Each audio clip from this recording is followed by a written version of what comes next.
تفسیر القرآن آج کا سبق سورۃ النساء آیت نمبر 71 سے 74 تک۔ اعوذ باللہ من الشیطان الرجیم، بسم اللہ الرحمن الرحیم۔ یا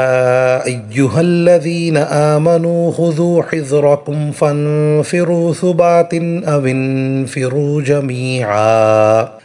وَإِنَّ مِنكُمْ لَمَن لَّيُبَطِّئَنَّ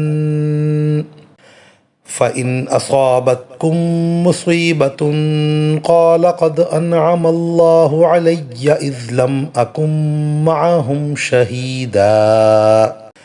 وَلَئِنْ أَصَابَكُمْ فَضْلٌ مِّنَ اللَّهِ لَيَقُولَنَّ كَأَن لَّمْ تَكُن بَيْنَكُمْ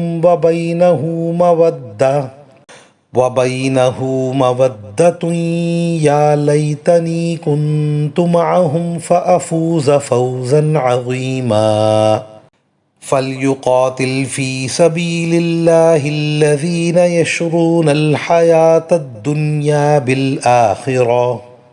وَمَن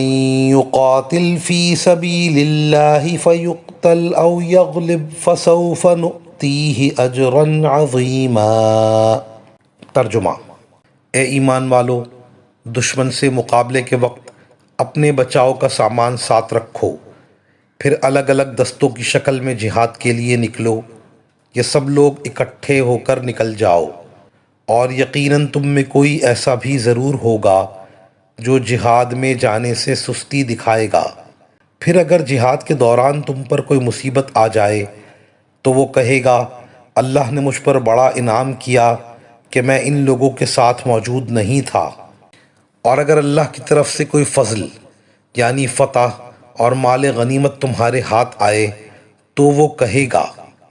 گویا تمہارے اور اس کے درمیان کبھی کوئی دوستی تو تھی ہی نہیں، کہ کاش میں بھی ان لوگوں کے ساتھ ہوتا تو بہت کچھ میرے بھی ہاتھ لگ جاتا۔ لہٰذا اللہ کے راستے میں وہ لوگ لڑیں جو دنیاوی زندگی کو آخرت کے بدلے بیچ دیں، اور جو اللہ کے راستے میں لڑے گا پھر چاہے قتل ہو جائے یا غالب آ جائے، ہر صورت میں ہم اس کو زبردست ثواب عطا کریں گے۔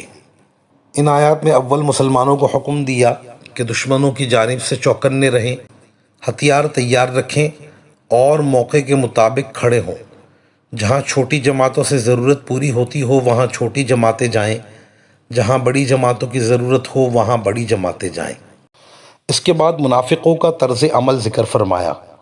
چونکہ منافقین مسلمانوں میں مل جل کر رہتے تھے، اس لیے فرمایا کہ تم میں بعض وہ لوگ ہیں کہ جب ان کے سامنے جہاد میں جانے کی بات آتی ہے تو چونکہ اندر سے ایمان نہیں ہے اس لیے ان پر جہاد شاق گزرتا ہے، دل سے شرکت کرنا نہیں چاہتے، اس لیے بددلی کے ساتھ نکلتے ہیں۔ چونکہ یہ لوگ صرف صاحب دنیا ہیں، باہر سے مسلمانوں میں شریک ہیں، اندر سے ان کے دشمن ہیں، اس لیے ان کی زبانوں پر وہ باتیں آ جاتی ہیں جو ان کے نفاق اور دل کے مرض کو ظاہر کر دیتی ہیں۔ جب مسلمانوں کو کوئی تکلیف پہنچ جائے تو کہتے ہیں کہ اچھا ہی ہوا اللہ نے مجھے گھر میں بیٹھنے کے انعام سے نوازا اور میں ان لوگوں کے ساتھ حاضر نہ ہوا جہاں ان لوگوں کو مصیبت پہنچی۔ اور جب مسلمانوں کو اللہ کا فضل شامل حال ہو جائے، فتح نصیب ہو جائے، مال غنیمت مل جائے تو ایسے طور پر خود غرضی کے ساتھ کہ گویا مسلمانوں سے ان کا کوئی تعلق ہی نہیں، یوں کہتے کہ کیا خوب ہوتا میں بھی ان لوگوں کے ساتھ ہوتا اور مجھے بھی بڑی کامیابی حاصل ہوتی، مجھے بھی مال و دولت میں حصہ مل جاتا۔ چونکہ منافق دل سے مسلمان کا ساتھی نہیں،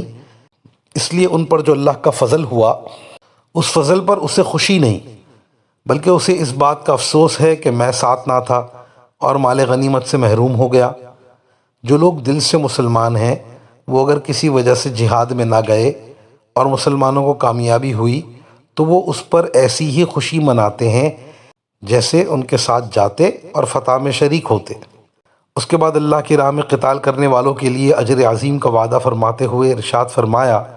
کہ جو شخص اللہ کی راہ میں جنگ کرے گا، خواہ وہ مقتول ہو جائے یا غالب ہو جائے، ہر حال میں اس کے لیے اجر عظیم کا وعدہ ہے۔ وآخر دعوانا ان الحمد للہ رب العالمین۔